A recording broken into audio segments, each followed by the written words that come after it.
Hi friends, मैं advocate Avinash नंदन शर्मा।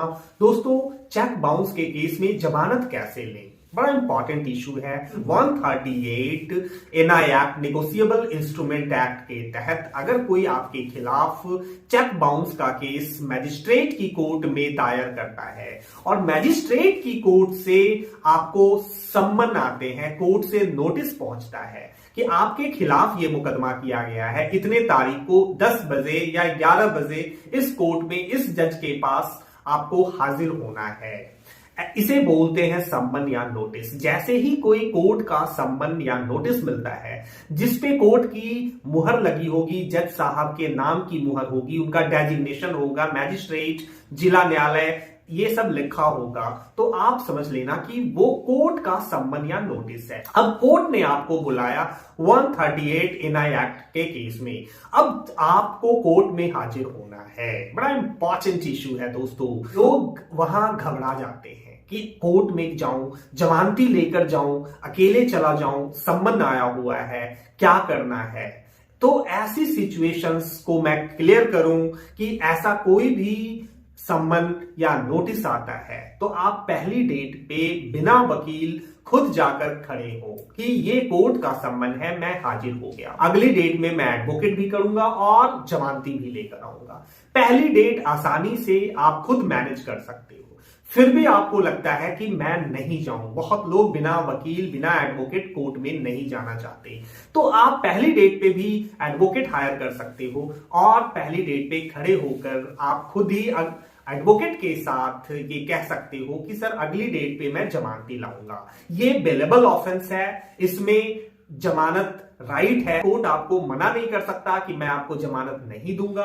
आप आसानी से जमानती पेश कर सकते हो, आपको जमानत मिल जाएगी। इसमें जमानत के लिए कोई बेल एप्लीकेशन भी नहीं देनी होती, कोई एप्लीकेशन नहीं देनी होती। एक बेल बॉन्ड आप फील करोगे, भरोगे और उन जमानती की डिटेल, अपनी डिटेल और उनके डॉक्यूमेंट्स लगाकर आप खड़े हो जाओगे। वो बेल बॉन्ड एक्सेप्ट होना है। सियोरिटी है, जो जमानती है, वो आपके साथ खड़ा होगा। उनसे जज साहब का कुछ प्रश्न होता है कि आप इनको कैसे जानते हो, तो उनको कहना होता है ये मेरे भाई हैं, मेरे फ्रेंड हैं। इस तरीके से ये बात कहनी होती है। ये भी पूछा जाता है कि क्या आप ये विश्वास दिलाते हो, क्या एश्योर करते हो कोर्ट को कि ये हर डेट पे आते रहेंगे, ये डेट पे हाजिर होंगे, इसकी जिम्मेवारी आप लेते हो। तो जमानती को ये कहना होता है कि हाँ, मैं जिम्मेवारी लेता हूं। यही कुछ बेसिक प्रश्न है जो जमानती से पूछे जाते हैं। आपकी बेल बॉन्ड एडमिट हो जाती है, बात खत्म।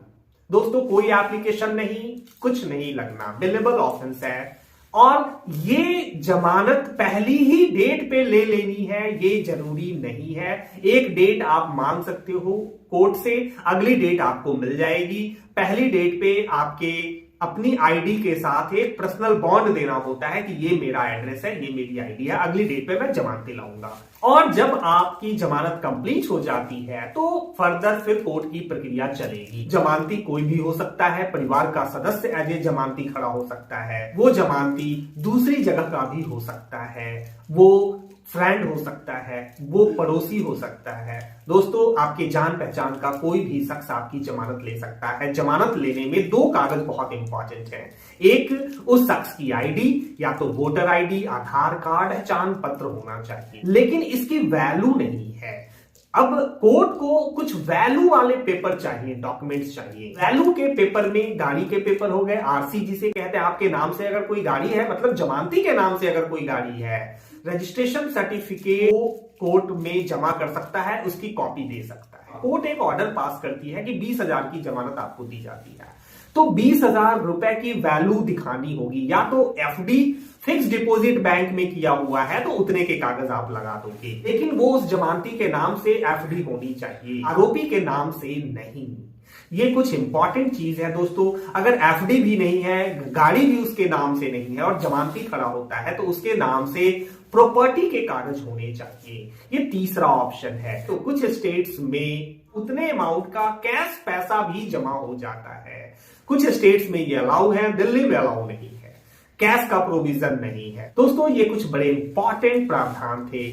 मैं साथ ही बता दूं कि कुछ स्टेट्स में, जैसे हरियाणा में, वहां की कोर्ट्स में एक जमानती और एक शिनाख्ती जो उसको कंफर्म करेगा, आइडेंटिफाई करेगा, 2 लोगों को खड़ा करना होता है। बड़ा यूनिक नियम है अलग अलग जगहों पे। और उत्तर प्रदेश में तो चेक बाउंस के केस में 2 जमानती मांगे जाते हैं। ये नॉर्मल रूल सा बना है कि 2 जमानती चाहिए।